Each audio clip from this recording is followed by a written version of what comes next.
Let's mic देश का मिजाज नॉर्थ ईस्ट। ये है let's mic more than radio. आप सुन रहे हैं पूर्वोत्तर भारत की खबरें। टाका मिसिंग पोरिन केबांग नाम के संगठन ने असम सरकार और अरुणाचल प्रदेश के प्रतिनिधियों के साथ हुई चर्चा के बाद अरुणाचल प्रदेश के खिलाफ आर्थिक नाकाबंदी स्थगित कर दी है। यह निर्णय धेमाजी जिला आयुक्त कार्यालय में हुई एक बैठक के बाद लिया गया, जिसमें असम सीमा सुरक्षा मंत्री अतुल बोरा और शिक्षा मंत्री डॉक्टर रानोज पेगू उपस्थित थे। इसके बाद लिकाबली में एक और बैठक हुई, जिसमें टीएमपीके, जीडब्ल्यूएस, जीवाईओ, गालो स्टूडेंट्स यूनियन और एएलएसडीएसयू के प्रतिनिधि शामिल हुए। टीएमपीके ने कहा है कि चर्चा में उनकी प्रमुख मांगों को पूरा करने के लिए तत्काल कदम उठाने का आश्वासन दिया गया है। इन आश्वासनों तथा नाकाबंदी से आम लोगों को हो रही परेशानियों को ध्यान में रखते हुए संगठन ने आंदोलन को अस्थायी रूप से वापस लेने का निर्णय लिया है। प्रवर्तन निदेशालय ने अरुणाचल प्रदेश में इनपुट टैक्स क्रेडिट से जुड़े मनी लॉन्ड्रिंग के एक मामले में 36,47,000 रुपए की चल और अचल संपत्तियों को जब्त किया है। यह कुर्की पीएमएलए 2002 के तहत ईडी के ईटानगर उप क्षेत्रीय कार्यालय द्वारा की गई थी। एजेंसी के अनुसार कुर्क की गई संपत्तियों में बैंक बैलेंस और पापुम पारे जिले के नाहर लागुन के बी सेक्टर से स्थित एक व्यावसायिक भूखंड शामिल है। यह मामला गुवाहाटी स्थित ब्यूरो ऑफ इन्वेस्टिगेशन आर्थिक अपराध पुलिस स्टेशन द्वारा अमित ट्रेडर और अन्य के खिलाफ दर्ज एफआईआर से जुड़ा है। अरुणाचल प्रदेश के मुख्यमंत्री पेमा खांडू की अध्यक्षता में हुई मंत्रिमंडल बैठक में राज्य सरकार के अंतर्गत सभी समूह ए, बी और सी सेवाओं और पदों पर प्रतियोगी परीक्षाओं के माध्यम से सीधी भर्ती के लिए एक समान पात्रता मानदंड को मंजूरी दी गई है।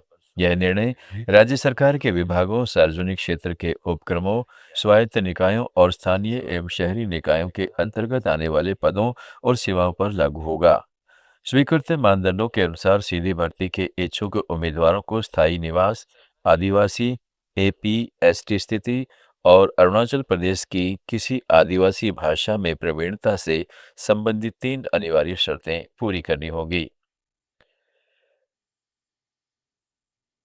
एनआईए ने मिजोरम में 5 स्थानों पर तलाशी अभियान चलाया। यह अभियान नवंबर 2024 में बंगाल की खाड़ी में म्यांमार की एक नाव से 6 किलोग्राम से अधिक मेप्थे एकमात्र सदस्य इस ताशही में मारा गया, तो क्या सरकार को उसके बेटे या बेटी को कोई नौकरी नहीं देनी चाहिए? मेथेम्फेटामाइन की बरामदगी से जुड़े एक अंतर्राष्ट्रीय मादक पदार्थ तस्करी नेटवर्क की जांच के तहत चलाया गया। छापेमारी के दौरान कुल 43,11,000 रुपए जब्त किए, जिसमें से 22,38,000 रुपए चम्फाई से और 20,73,000 रुपए आइजोल से बरामद किए गए। अंतर्राष्ट्रीय मादक पदार्थों की तस्करी के नेटवर्क की जांच के तहत मिजोरम के 5 और तमिलनाडु के 8 स्थानों पर समन्वित तलाशी अभियान चलाए गए। असम चाय बागान नाम के एक नए सार्वजनिक चाय नीलामी मंच का डिब्रूगढ़ के जिमखाना क्लब में आयोजित समारोह में वेबसाइट के साथ शुभारंभ किया गया। चाय उत्पादों की सुविधा और लेन देन लागत को कम करने के उद्देश्य से बनाई गई इस वेबसाइट का आधिकारिक शुभारंभ भारतीय चाय बोर्ड के कारखाना सलाहकार अधिकारी प्रशांत बोरा की उपस्थिति में किया गया। भारतीय चाय बोर्ड ने हाल ही में असम चाय बाजार को ऊपरी असम में सार्वजनिक चाय नीलामी मंच से संचालित करने का लाइसेंस जारी किया है। नागालैंड बिजली उत्पादन, नवीकरणीय ऊर्जा, पारेषण और बैटरी भंडारण में निवेश आकर्षित करने के प्रयासों को तेज कर रहा है, जिसका उद्देश्य राज्य द्वारा बाहर से खरीदी जाने वाली बिजली पर निर्भरता को कम करना है। प्रधान सचिव और विकास आयुक्त वाई की खेतों सीमा ने कहा है कि नागालैंड की अधिकतम बिजली मांग करीब 193 मेगावाट है, जबकि राज्य में उत्पादन केवल 20 मेगावाट है, जो आवश्यकता का कुल 10% ही पूरा करता है। राज्य की स्थापित उत्पादन क्षमता 29.4 मेगावाट है, लेकिन वास्तविक उत्पादन करीब 20 मेगावाट ही है, जो उपलब्ध क्षमता और उत्पादन के बीच के अंतर को उजागर करता है। असम, त्रिपुरा, मेघालय, मणिपुर, अरुणाचल प्रदेश, मिजोरम, नागालैंड और सिक्किम की ताज़ा खबरों के इस बुलेटिन को रोजाना सुनने के लिए डाउनलोड करें लेट्स माइक ऐप। जुड़े रहिए लेट्स माइक के साथ।